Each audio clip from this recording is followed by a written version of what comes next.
আমি চলচ্চিত্র থেকে কখনোই সরে যাইনি। এই তথ্য আসলে ভুল। ফিল্ম মানে কিন্তু ভালগার না, ফিল্ম হলো কমার্শিয়াল। কিন্তু মাঝখানে একটা সময় চলে আসলো যে আমার পরিবারের পাশে একজন কাউকে নিয়ে দেখবো, সে তখন শাই ফিল করে, লজ্জা বোধ করে। আমরা কিন্তু ইউরোপিয়ান কালচার না যে আমরা 18 হয়ে গেলাম, টিনেজার হয়ে গেলাম, যা ইচ্ছা তাই করলাম। আমি শাকিল খান মনে করি আমার একটি নিজের দায়বদ্ধতা আছে। তোকে একটা কথা বলেছেন যে কেন এই দূরে থাকার এই অর্থ শুধু এই একটি।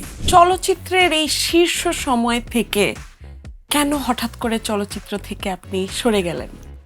আমি চলচ্চিত্র থেকে কখনোই সরে যাইনি। এই তথ্য আসলে ভুল। আমরা এখন আপনাকে পর্দায় খুব কম দেখতে আচ্ছা, পাই। এখন হলো গিয়ে এই প্রশ্নটি মানে খুব সুন্দর একটি প্রশ্ন করেছেন আপনি যে একটু দূরে কেন? আসলে ফিল্ম হলো গিয়ে মানুষকে কিছু দেওয়ার জন্য। আমি ফিল্মটাকে বলি যেটি বাণিজ্যিক ছবি, কমার্শিয়াল যেটাকে আমি বলি।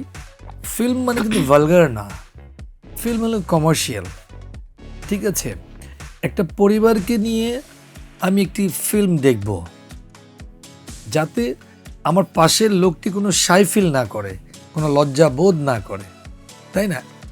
কিন্তু মাঝখানে একটা সময় চলে আসলো যে আমার পরিবারের পাশে একজন কাউকে নিয়ে দেখব বা আমার একটা সার্কেল নিয়ে কাউকে নিয়ে দেখব, সে তখন শাই ফিল করে, লজ্জা বোধ করে যে আমাদের জাতির কত কলঙ্ক। সেই ফিল্ম থেকে আমি দূরে সরে একটু ব্যাকডোরে চলে গিয়েছিলাম। এই বোধের বিষয়টা কেন ছিল আসলে? স্বাভাবিক বিষয়, আমরা এখনো এই বাঙালি, আমরা এখনো সমাজকে নিয়ে চলি, আমরা এখনো বাবা মাকে শ্রদ্ধা করি, ডেফিনেটলি।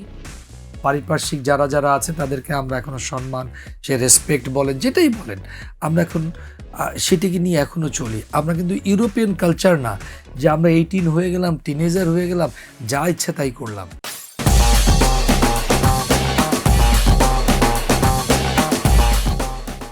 নট দ্যাট, এটা আমার কাছে মনে হয় না। আমি শাকিল খান মনে করি আমার একটি নিজের দায়বদ্ধতা আছে।